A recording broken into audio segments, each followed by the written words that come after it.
The world is full of wonders, and one of them has got to be the mysterious hole in Lake Berryessa in Northern California. One day, a creepy dark black hole opened up out of nowhere, and no one in the community seemed to know why.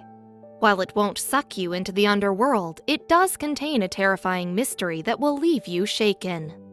At first glance, the hole in the lake looks like a dimensional portal into an alternate universe. As you can imagine, the mysterious-looking black hole has attracted many curious bystanders over the years. But it turns out that this phenomenon isn't natural, so who built this thing and why? The official name is the Morning Glory Spillway, and it is located in Lake Berryessa in Northern California. But to many, the hole seems to defy all logic and scientific explanation, and there's a deeper mystery behind the hole's origin.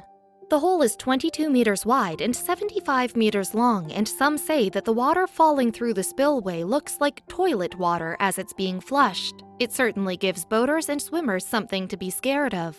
But the deep hole is so much more than just a creepy and mysterious abyss. There are dozens of legends of giant whirlpools that open up and suck even the strongest ships towards the horizon and into the hole itself. But were these just myths, or was this every boat enthusiast and swimmer's worst nightmare? No one really knew what it was or where it came from. Was the water being transported across time and space? Who was responsible for the hole's creation? Everyone wanted to know how this strange phenomenon came to be, but one man held the potential clues. YouTube star Evan Kilkus is best known as Evan K. He's a drone enthusiast who was working outdoors when he first discovered the massive hole in the lake. Little did he know that his world would be turned upside down by the discovery.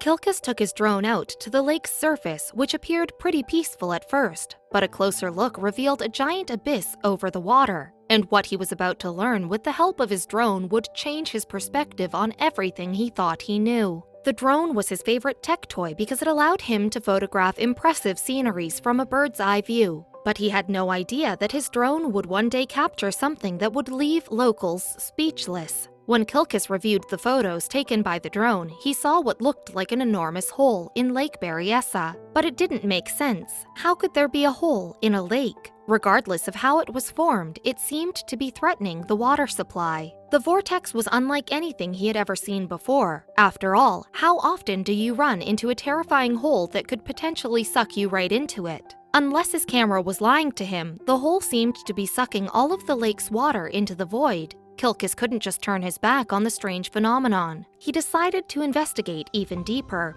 He flew the drone even closer to the hole to figure out if the disaster had wreaked havoc on the planet. But as he flew the drone dangerously close to the event horizon, something baffling occurred to the piece of technology, and Kilkus got a strange notification. The drone began to malfunction, which made Kilkus's heart jump. If he didn't get the drone back in time, it could fall into the hole and be lost forever. Fortunately, he managed to get it back, but when he checked his drone, he discovered something more shocking.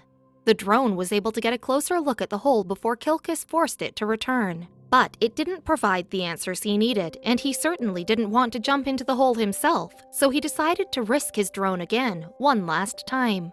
The drone had failed to shed any light on the hole's origin the second time around, but when word broke out of what Kilkus had discovered, others became intrigued. Soon, everyone was flying drones over the area, but then local authorities blew the lid off the mystery. Officials revealed that the hole was actually a man-made spillway for the lake and Monticello Dam. Whenever waterworks levels rose above 440 feet, water would start spilling down the hole. But where did the hole lead? The water spilled down into the Puda Creek, which is hundreds of feet below. The creepy hole just works like a drain of a sink. If water levels get too high, the water spills into the drain to avoid overflowing. But how far down does it go? It's all curved, so you have the least resistance for the water to go down, the glory hole. Jim Daniels, district engineer for Solano Irrigation District, told ABC 10, and it's very efficient, it's not very turbulent, it's actually rather placid. It's not that placid down inside the glory hole itself.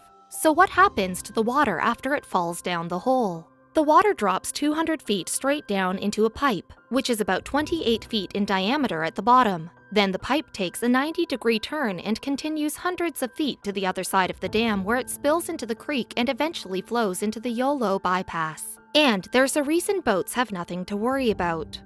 The water flow creates a strong current as it gulps the lake water at about 1,360 cubic meters per second, so the area is cordoned off by a buoy line to keep boaters and swimmers safe. But these safety measures don't always work as well as they should. It is reportedly illegal for people to get anywhere near the spillway, and there are laws in place that forbid boats from traveling too close to the Monticello Dam. Unfortunately, sometimes a rebellious nature comes with a price.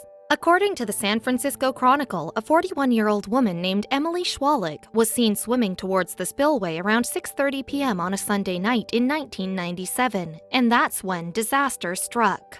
According to eyewitnesses, Schwalik had allegedly grabbed onto the edge of the hole and hung on for dear life for about 20 minutes, and then she simply vanished from everyone's sight. Had she fallen into the vortex? Schwalik's body was found approximately 3 hours after she disappeared, and fortunately, since then there have been no other cases reported of anyone falling into the hole. Sadly, this horrific event doesn't stop skaters from putting their lives on the line. During the dry season, the spillway's stone rim is visible, and skateboarding enthusiasts have reportedly used the exit of the spillway as a ramp. But while some would say the spillway is an unnecessary hazard, it would be even more dangerous if it didn't exist. A dam's weirs can collapse when the water levels rise above safety limits. But a properly maintained spillway can prevent that from happening and avoid any significant flooding for the communities downstream.